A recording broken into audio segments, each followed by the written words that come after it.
नमस्कार दोस्तों, स्वागत है आपका हमारी इस नए वीडियो में। दोस्तों, आज मैं वाराणसी का संस्कृत विश्वविद्यालय, जिसको संपूर्णानंद संस्कृत विश्वविद्यालय कहते हैं, वो दिखाऊंगा और उसके बारे में जो भी इतिहास है वो बताऊंगा। कब से ये संचालन है और क्या क्या चीज़ें हैं इसके अंदर वो सारी चीज़ दिखाऊंगा, तो वीडियो को अंत तक ज़रूर देखिएगा। ये बाएं साइड इसका मुख्य गेट है। हम लोग प्रवेश कर रहे हैं संस्कृत विश्वविद्यालय संपूर्णानंद में। इससे जैसे ही आप एंट्री लेंगे तो ये सब भवन इमारत आपको दिखेगा, जो काफ़ी प्राचीन है और कुछ नया निर्माण भी यहाँ पर चल रहा है इस समय। दोस्तों, संपूर्णानंद संस्कृत विश्वविद्यालय उत्तर प्रदेश के वाराणसी जिले में स्थित है। यह मुख्यतः संस्कृत विषय में उच्च शिक्षा प्राप्त करने के लिए ये केंद्र बनाया गया है, विश्वविद्यालय बनाया गया है। अब तमाम अन्य विषयों की भी जो शिक्षा यहाँ पे दी जाती है। इसकी स्थापना सन 1791 में की गई थी। वर्ष 1894 में सरस्वती भवन ग्रंथालय नामक प्रसिद्ध भवन का निर्माण हुआ था। 22 अप्रैल 1958 में, उस समय उत्तर प्रदेश के तत्कालीन मुख्यमंत्री डॉक्टर संपूर्णानंद थे, तो उनके विशेष प्रयत्न से इस विद्यालय को विश्वविद्यालय स्तर का जो है मान्यता प्राप्त हो गया।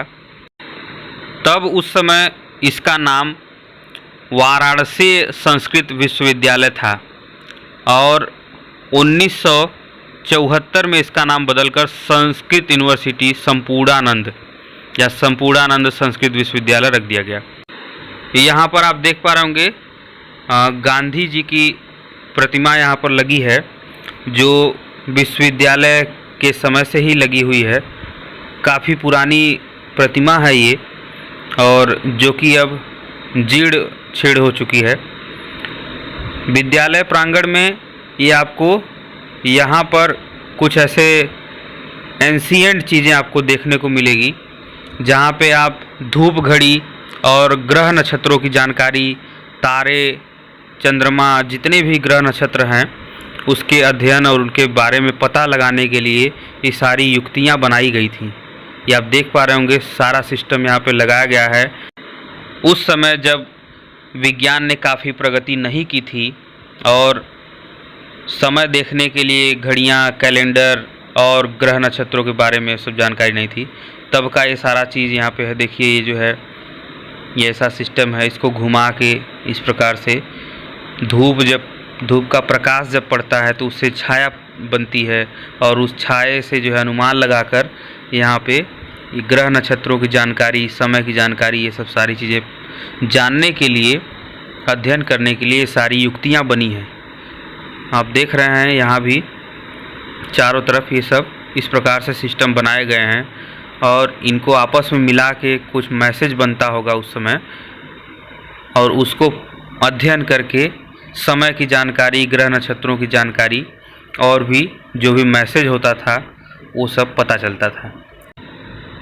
यहाँ पर देखिए स्केल बना हुआ है और ये खूंटी लगी हुई है, जिस पर जब धूप पड़ता है तो उसकी छाया नीचे की तरफ बनती है, और यहाँ स्केल बनाया गया है जिसके द्वारा जोड़ घटा के इनका जो भी सूत्र वगैरह था उसके हिसाब से ये समय की जानकारी प्राप्त करते थे। ऊपर भी देखिए लगा है, उसकी भी प्रतिबिंब छाया जो है बनती है। समय के हिसाब से जैसे ही धूप आगे की तरफ बढ़ता रहता है और उसकी छाया बदलती जाती है और उसकी जो है समय बदलता रहता है। और यहाँ भी ये गोल गुंबद की तरह बनाया गया है अंदर से, और अंदर भी काफ़ी ये जो है स्केल वगैरह यहाँ भी मानक बनाए गए हैं पता करने के लिए कि किस प्रकार से ग्रह नक्षत्रों की दशा और दिशा पता चलती थी।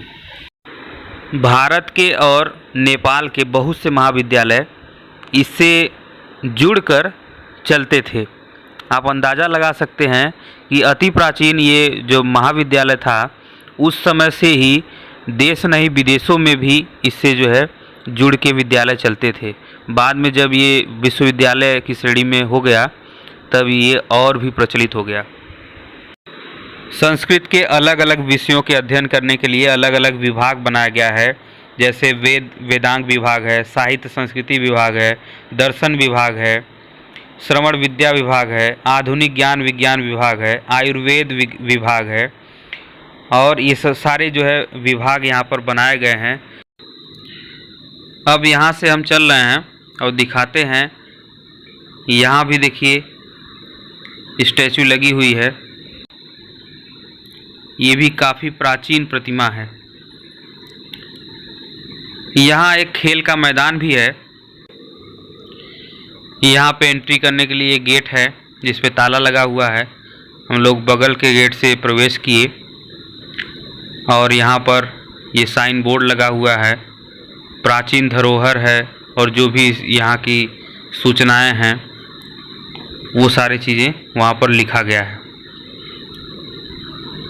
यहाँ पर एक स्तंभ दिख रहा होगा, ये स्तंभ काफ़ी पुराना है, जो गाजीपुर में खुदाई से प्राप्त किया गया था और उसको फिर यहाँ पर लाकर स्थापित किया गया है। यहाँ पत्थर पे देखिए, उसको पत्थर को उकेर के यहाँ पर लिखा गया है उसके बारे में। ये बड़ा सा प्रांगण है जिसमें इस समय बारिश की वजह से पानी भर गया है और काफ़ी झाड़ियाँ उग चुकी हैं। यही है संस्कृत यूनिवर्सिटी संपूर्णानंद का खेल का मैदान। बहुत बड़ा प्रांगण है। और ये देखिए भवन, मुख्य जो भवन है संपूर्णानंद यूनिवर्सिटी का, पत्थरों से बनावट है इसकी, पत्थरों से नक्काशी निकाल के बनाई गई है। बहुत ही प्राचीन धरोहर है, तो इसका समय समय पर मरम्मत होता रहता है और नए भवन भी यहाँ पर बन रहे हैं। दोस्तों, अगर आप हमारे चैनल पर नए हैं तो चैनल एक्सप्लोरिंग विथ नवीन को सब्सक्राइब करिए, बेल आइकन प्रेस करिए, वीडियो अच्छी लगे तो लाइक करिए और अपने दोस्तों में शेयर करिए। धन्यवाद।